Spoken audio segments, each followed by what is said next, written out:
Welcome to St John's for our weekly update. Today I'm standing next to the jigsaw puzzle that we began to assemble on Sunday as part of our stewardship program, as we reflected on the idea that each of us is a unique piece and a necessary piece of the jigsaw, and each piece fits, and together we make up the full picture of what it is to be the community in this place.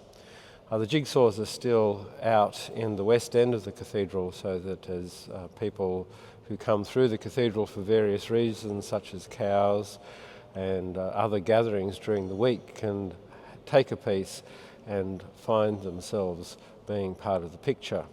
If you missed worship last week, you'll be able to find the puzzles on Sunday and Saturday night and add yourself into the picture.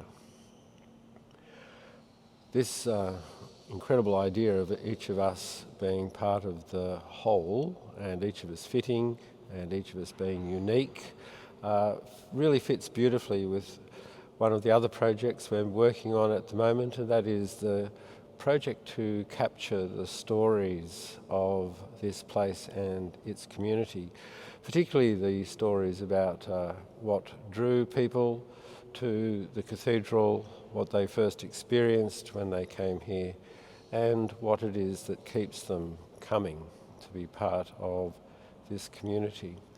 And the aim of that project is to help us understand the complexity of arriving and belonging, so that we can actually do a better job of being a place that makes people feel welcome and included. So we're very interested in hearing your story. Each story, as the puzzle suggests, is unique and has something unique to tell us. So please do share your story. We'll resend the link to the online survey, but do also talk to the clergy team and to Helen Wooten and Angie Mooney and to Harry Maguire and Judy Fay over morning tea, so that we can capture some insights from your story. Stories don't need to have a name attached for us to learn something that we can apply to the way we keep the borders of the cathedral porous, so that people can come and belong. This coming weekend is a very significant weekend in the life of the Christian community and its year. It's the weekend made up of Halloween, All Saints' Day and All Souls' Day. Here at the cathedral we make a big deal of All Saints' Day and All Souls' Day. All Souls being celebrated on Sunday night. The choir will be singing Fauré's Requiem, and at that service we have the opportunity to pray by name for those who have died. So if you'd like someone added to that list, please do send us an email. The missing piece often in the trilogy of Halloween, All Saints and All Souls in much of the Western tradition is Halloween itself. It's become something of a pantomime, with kids dressing up as pumpkins and as witches and tricking and treating. But it actually has deep origins into the Christian tradition, the idea of it being All Hallows' Eve, the eve of All Saints' Day. And the vigils, the days before days of celebration and brightness and light, are really important. So Halloween is a day a bit like Holy Saturday. It's one of the days we forget to observe, and so miss out on getting the riches that part of the story tells. I'll be elaborating more on that idea in my written weekly update that comes out on Monday. So if you'd like to receive that update, and you don't already receive that update, please do send us an email. A few other things that are happening in our life. On Saturday, members of our community are joining with other Christian communities and other Anglican communities to be part of the Pride Fair Day that was postponed from earlier in the year because of lockdowns.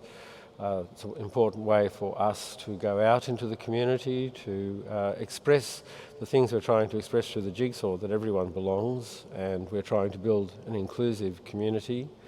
Saturday, we're also invited to the Mosque Open Day.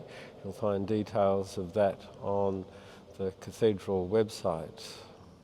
Then looking into next week, on Wednesday we have Wasting Time with God with Peter Klein, looking how art and theology help us to see the invisible. It should be a really, really interesting session. Peter is an absolutely fascinating person.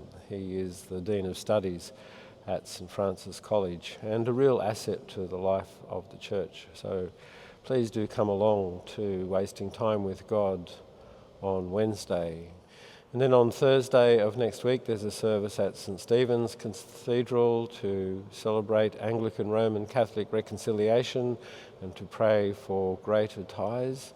The service moves around the various cathedrals associated with the two dioceses of Brisbane and the Catholic Diocese of Toowoomba. So this year it's hosted at St Stephen's Cathedral, but we plan to be there to pray with our Catholic sisters and brothers. And also on Thursday, the 4th of November, we have the next in our free morning concerts.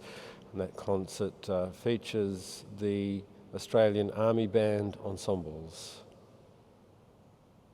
Our Outreach Through Offerings project this month has been focusing on providing emergency relief to Afghanistan. This coming Sunday is the last opportunity to give to that project, so if you haven't had a chance to do so yet, please do so. And a reminder that you can always give your offering for Outreach Through Offerings electronically, and you'll find details of how to do that on the Cathedral website and in service notes. And finally, there is a Diocesan Open Space Day coming up on the 6th of November at St Aidan's School. It's an open space day built on a theme that bubbled up from Synod in 2019 when the whole of Synod did open space, that practice that we use for our Visioning Day each year in February. And this Open Space Day is looking at the future shape of the church. So an opportunity for us to gather and be part of conversations that will explore what the future might look like. It's another opportunity for us to reflect on the question, what am I noticing and what do I think might be emerging? Thank you for all that you do to support the life of the Cathedral, both in terms of giving the gift of your presence as part of the jigsaw, but also the monetary gifts that you give to us.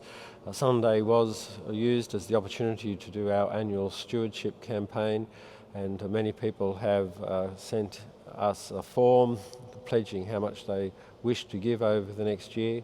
If you missed the opportunity to do that, please do find the forms either physically here in the Cathedral or online on the community page. As you can imagine, maintaining this space, keeping it as a space that people can come to and find community in, is an expensive exercise, but of course an exercise that's well worth pursuing because it does actually create a unique cathedral community. And so if you haven't had the chance yet to reflect on how you might offer your financial support, please do so, because the more we have, of course, the more we can do. And we often see opportunities that we can't pursue due to the lack of funds. So please do consider deeply how you might support us and support the community of which you are a part. Peace be with you.